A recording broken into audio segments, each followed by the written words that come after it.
Hello दोस्तों, नमस्कार। सबसे पहले मैं आपको बताना चाहूँगा कि आज जो हमारा सेशन रहेगा वो इंग्लिश में टेंस के बारे में रहेगा।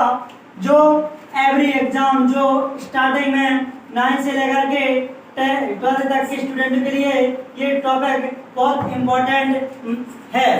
आप लोगों को इससे पहले हमने आर्टिकल्स पढ़ाए थे और आर्टिकल्स के बाद में डायरेक्ट टेंस में गए, क्योंकि यदि आपसे टेंस बनने लगेंगे तो हमें आशा है कि आपको किसी भी एक्टिव पैसिव या इंग्लिश ग्रामर में किसी भी पोर्शन में टेंशन नहीं रहेगी, दिक्कत नहीं जाएगी। हम आपको एक थॉट बोलना चाहेंगे कि भाग्य के खेल से निराश नहीं होते, भाग्य के खेल से निराश नहीं होते, जीवन में कभी उदास नहीं होते, जीवन में कभी उदास नहीं होते। इन हाथों की लकीरों पर विश्वास नहीं करना चाहिए, इन हाथों की लकीरों पर विश्वास नहीं करना चाहिए, क्योंकि किस्मत उनकी भी होती है जिनके हाथ नहीं होते, किस्मत उनकी भी होती है जिनके हाथ नहीं होती। अब हम सबसे पहले देखेंगे टेंस। टेंस का तात्पर्य क्या होता है? तो टेंस का मतलब होता है काल, और काल मतलब होता है समय। क्या होता है? समय, जिसे हम इंग्लिश में टाइम बोलते हैं। टेंस शब्द की उत्पत्ति हमने आपको बताया। टेंस शब्द की उत्पत्ति लैटिन भाषा के शब्द टेम्पस से हुई, जिसका अर्थ टाइम होता है। क्या बताया दोस्तों कि टेंस शब्द की उत्पत्ति लैटिन भाषा के टेम्पस से हुई, जिसका अर्थ टाइम होता है। टेंस के प्रकार, टेंस को मुख्यतः 3 भागों में बांटा गया है। सबसे पहले प्रेजेंट टेंस, पास्ट टेंस और फ्यूचर टेंस। प्रेजेंट टेंस की पहचान होती है हाँ हूँ है, पास्ट टेंस की पहचान होती है था थी थे, और फ्यूचर टेंस की पहचान होती है गा गी गे। इसे शॉर्ट में हम पीपीएफ कह देते हैं, और इसे हिंदी में शॉर्ट में बनाएंगे हाथोग। पी से प्रेजेंट, पी से पास्ट, एफ से फ्यूचर। और पी से जाएगा प्रेजेंट में हाँ हूँ है, हाँ आ गया। पास्ट में हो गया था थी थे, था आ गया। एम में हो गया गा गी गे, गा आ गया फ्यूचर में। इस तरह से हमने टेंस की पहचान के बारे में जानकारी प्राप्त की। इसके बाद में प्रत्येक टेंस के 4 भाग भेद होते हैं। इसके बाद में हम स्टार्ट करेंगे, नेक्स्ट देखते हैं प्रत्येक टेंस के 4 भेद कौन कौन से होते हैं और उनकी पहचान कैसे करते हैं, उसके बारे में भी हम आपको बताएंगे। देखते हैं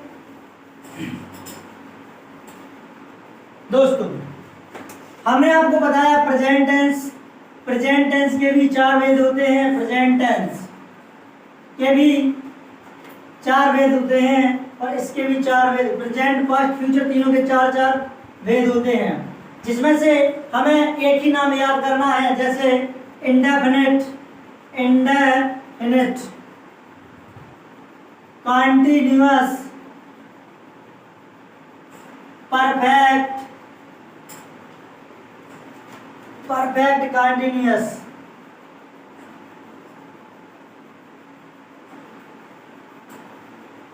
अब हमें इसकी इंडिकेशन जानना है। We have a good knowledge of identify in sentence that is a present tense. What is the indication of a present indefinite sentence? That we have first of all I know. That is a indications of present indefinite tense. Indefinite means in Hindi indications, पहचान। ता ती ते, ता ती ते। Continuous means रहा, रही, रहे। Perfect means चुका, चुकी, चुके। Perfect continuous means मतलब इसकी पहचान हम कैसे करेंगे, इसकी पहचान देखना है। परफेक्ट कंटिन्यूअस मतलब होता है रहा, रही, रहे, रहा, रही, रहे प्लस समय। और प्रेजेंट टेंस मतलब हाँ हूँ है, हाँ हूँ और है। इसकी हमने पहचान जानी। यदि हिंदी वाक्य के अंत में ता है, ती है, ते है आता है, तो यह सेंटेंस हमारा प्रेजेंट इंडेफिनिट का माना जाएगा। यदि हिंदी वाक्य के अंत में रहा है, रही है, रहे हैं आता है, तो वह सेंटेंस प्रेजेंट कंटिन्यूअस का माना जाएगा। यदि हिंदी वाक्य के अंत में चुका है, चूंकि है, चुके हैं आता है, तो वह सेंटेंस प्रेजेंट परफेक्ट का माना जाएगा, प्रेजेंट परफेक्ट का।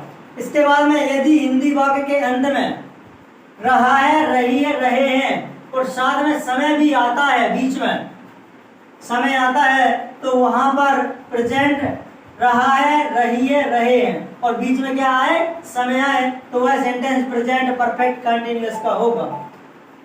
इसी टाइप से हमें पास्ट में भी पहचान हम करेंगे। यदि पास्ट की पहचान करें तो हमने पास्ट टेंस लिखा, पास्ट टेंस, और यहाँ पे इसको हटाया, था, थी, थे। इसी टाइप से ता, था, ती, थी, थे आता है, तो वह सेंटेंस प्रेजेंट पास्ट इंडेफिनिट का होगा। यदि हिंदी वाक्य के अंत में रहा था, रही थी, रहे थे आता है, तो वह सेंटेंस पास्ट कंटिन्यूअस का होगा। इसके बाद में यदि हिंदी वाक्य के अंत में चुका था, चुकी थी, चुके थे आता है, तो वह सेंटेंस पास्ट परफेक्ट का होगा। इसी तरह से यदि सेंटेंस के अंत में रहा था, रही थी, रहे थे प्लस समय आता है, तो वह सेंटेंस पास्ट परफेक्ट कंटिन्यूअस का होगा। इसके बाद में इसी टाइप से हम फ्यूचर की बात करेंगे। फ्यूचर टेंस, फ्यूचर का मतलब होता है भविष्य। क्या होता है, भविष्य काल। इसकी पहचान हुई गा, गी, गे। यदि हिंदी वाक्य के अंत में ता होगा, ती होगी, ते होंगे आता है, तो वह सेंटेंस फ्यूचर इंडेफिनिट का माना जाएगा। यदि हिंदी वाक्य के अंत में रहा होगा, रही होगी, रहे होंगे आता है, तो वह सेंटेंस फ्यूचर कंटिन्यूअस का होगा। इसी टाइप से यदि हिंदी वाक्य के अंत में रहा, चुका, होगा, चुकी, होगी, चुके होंगे आता है, तो वह सेंटेंस फ्यूचर परफेक्ट का होगा। जैसे हिंदी वाक्य के अंत में रहा होगा, रही होगी, रहे होंगे और बीच में समय आएगा, तो वह सेंटेंस फ्यूचर परफेक्ट कंटिन्यूअस का होगा। इसी टाइप से हमने आपको बता दिया प्रेजेंट टेंस का तात्पर्य होता है वर्तमान काल, पास्ट टेंस का तात्पर्य होता है भविष्य का, भूतकाल, और फ्यूचर टेंस का मतलब होता है भविष्य काल। हमने आपको सबसे पहले इंडिकेशन बता दी कि हम किस तरह से किसी भी टेंस को पहचानेंगे। जैसे उदाहरण देख लीजिए, यदि हमने उदाहरण यदि हिंदी में आ गया मोहन अंग्रेजी बोलता है, तो आपको क्या कहना है आया तो प्रेजेंट हो जाएगा पीछे से। हमने आपको बताया है जिस तरह किसी व्यक्ति की पहचान हम फेस देख करके करते हैं, उसी तरह हम टेंस की पहचान पीछे से जाकर करेंगे।